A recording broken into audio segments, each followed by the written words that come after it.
An extraordinary meeting of the Board of Directors of the National Aquatic Resources Research and Development Agency on Nara has been called for tomorrow. The board last met on the 31st of December last year. Citing a letter addressed by the chairman of Nara to the subject minister, Action TV revealed on Wednesday and Friday two amusing decisions that were taken at this meeting. One of these decisions was to commence a preliminary investigation into the expenditure of over 30 million rupees on the construction of this vessel, which has been anchored in the Hamilton Canal for close to a year as it cannot be used. When a report of an independent investigation into this expense had already been submitted to the Nara chairman, the Board of Directors decided at the meeting on the 31st to appoint an individual nominated by the subject minister to conduct a preliminary inquiry. The other decision that the board arrived at on the 31st was to get the internal auditor of Nara to amend an audit report compiled by him as per the wishes of the board. In his audit report, the internal auditor had pointed out that there are several problems surrounding the manner in which more than 60 million rupees earned by Nara through the provision of consultancy services for the Colombo Port expansion project had been spent. It is notable that the board decided on the 31st not only the date but also the time that the internal auditor should submit the amended report to the Nara chairman.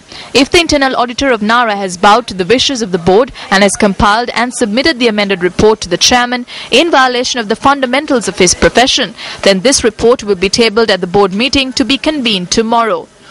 If the internal auditor does bow to these wishes, then his role as the internal auditor of Nara could also be questioned in the future. Nevertheless, tomorrow's extraordinary board meeting has been called as the Auditor General has submitted an audit query to the chairman of Nara requesting a response within 14 days. This audit query too is in relation to Nara's provision of consultancy services for the Colombo Port expansion project. The audit query notes that 19.5 million rupees that were earned by Nara through this contract from March 2008 to the end of 2011 had been listed by Nara as other income earned over a 4-year period without the approval of the board. The Auditor General also notes that while a sum of over 30 million rupees had been withheld in accordance with the terms of the contract for the provision of consultancy services, Nara has failed to take any steps to secure these funds even after the contract expired.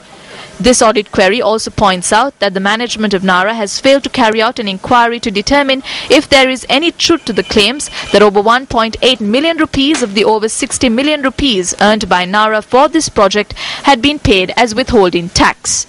Incidentally, in his original report submitted on the 20th of December last year, the internal auditor of Nara too notes that over 1.8 million rupees had been accounted for as withholding tax, even though Nara is not subject to pay withholding tax. The internal auditor added that the finance division of Nara was unable to produce any proof of payment.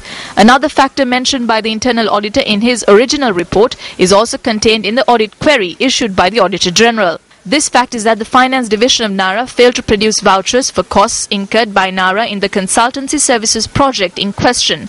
The Auditor General also points out in his audit query as to how the Nara management had been deceived in this consultancy service project.